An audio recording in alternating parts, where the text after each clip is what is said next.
All right, Southern Sage back again to talk to you about sweet potatoes. So if you watched the last video, you know that sweet potatoes are one of my absolute favorite garden crops.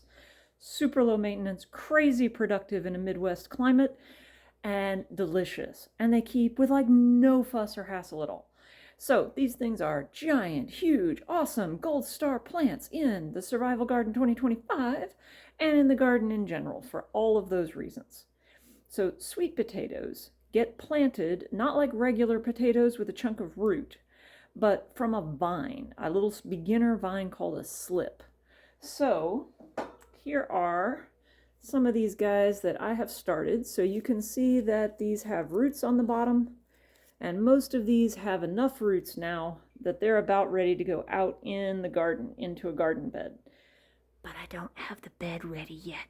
So they're gonna have to wait in here a bit, but that's okay. They will live in the water like this for a month or more as long as I change the water and keep it fresh. So how do you get these guys?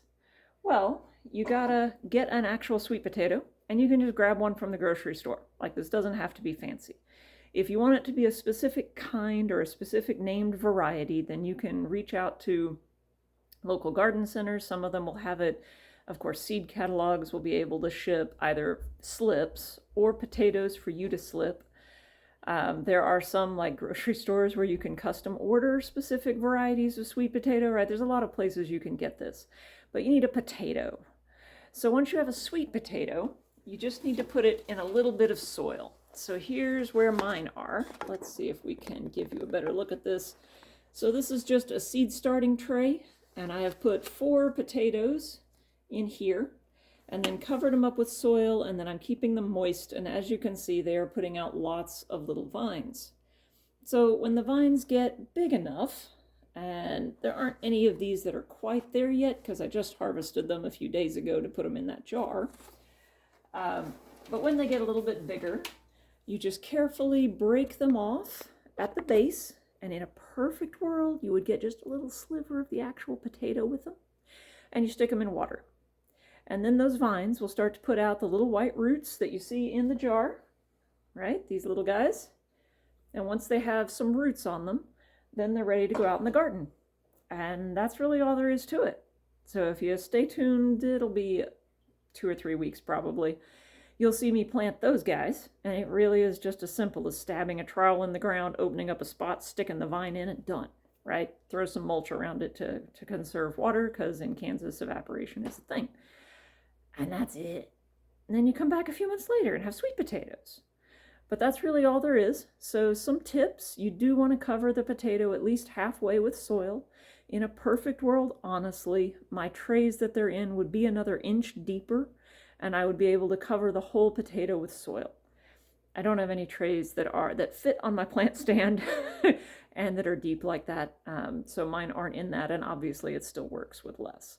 But if you had like a small flower pot or something that you could stick it in, that would work great, especially if you just want a few, like if this is going on a patio garden or just a small space garden where you want to have a couple of hills.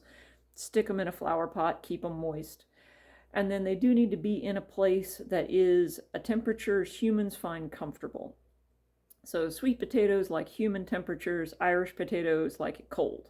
This is a key difference between the two.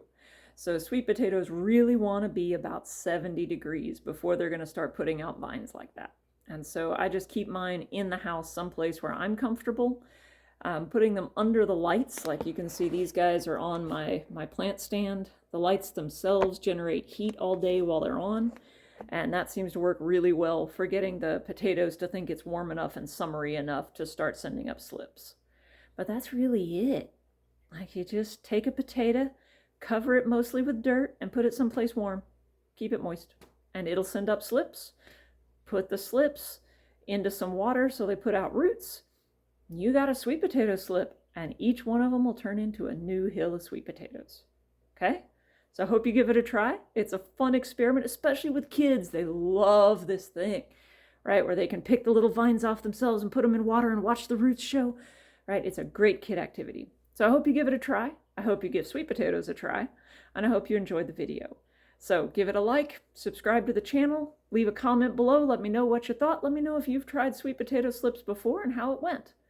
And then tune in again. I'm going to be doing lots of garden stuff. All right. Thanks. We'll see you next time.